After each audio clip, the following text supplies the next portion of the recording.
Are you on Twitter, Facebook, any other form of social media? Do you find yourself reading articles about celebrities or athletes and what they do in their free time? Do you follow the guidance of populist politicians who seem to say the things that appeal to you, who seem to validate and affirm you in what your beliefs already are? My name is Ed Trevors. I'm an Anglican priest in the Diocese of Nova Scotia and Prince Edward Island. I get to serve in the beautiful town of Shelburne, Nova Scotia, in the awesome parish of Church Shelburne. I am filming today from beautiful Oak Point on the Miramichi River. This is reflection number 5 of my vacation, or how did I say that? This is vacation reflection number 5. And today, I want to ask you, who is it that influences you? Who do you listen to? Whether that's actively or passively. Whether these are people that you seek them out and seek out their wisdom, or people that you just happen to stumble across. Or maybe gravitate to what they what they say. As you know by now, I'm up here visiting my family in Miramichi, and while it's beautiful and it's wonderful, and that's the stuff that I'm really, hopefully I'm catching on film. One of the great joys for me being here is that I get to be around my family, and I get to listen to them. I get to argue with them. I get to have discussions with them. I don't always agree with everything they say. I often find myself holding an opinion that's contrary to their own. But I always have an opportunity to learn from them. I'm influenced by them.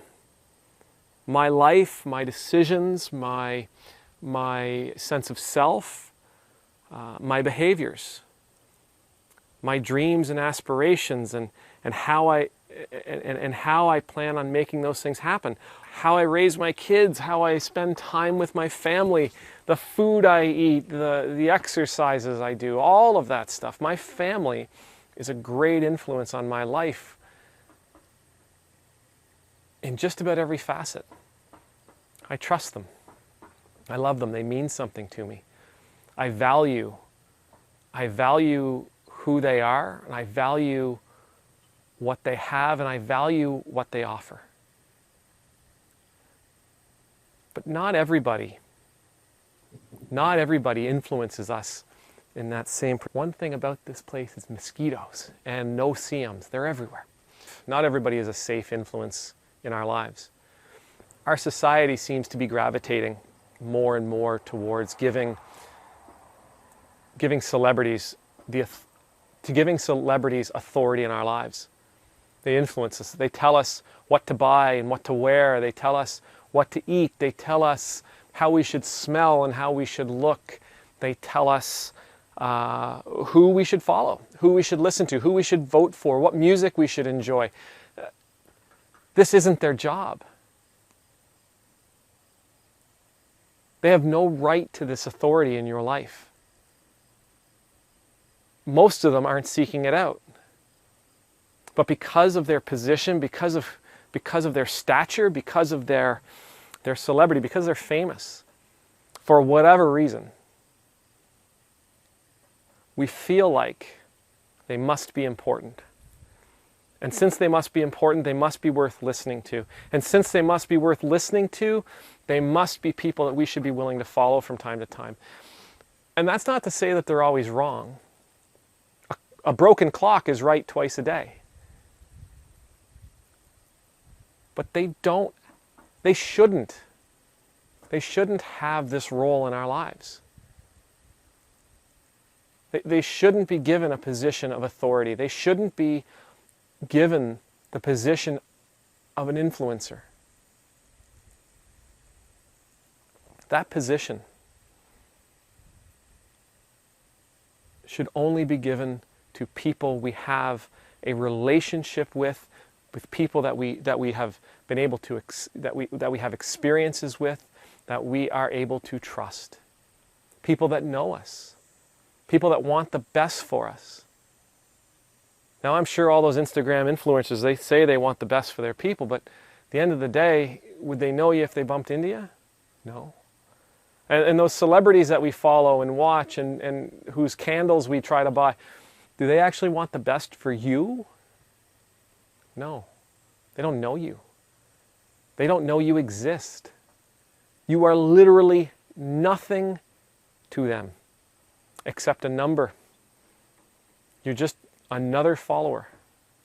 If you're looking for someone to follow, if you're looking for someone who can influence you to live in such a way that leads to your personal growth, that leads to you living a good, solid, righteous life, that leads to you enjoying all that is around you, regardless of what you actually have, try Jesus. Start with the Gospels.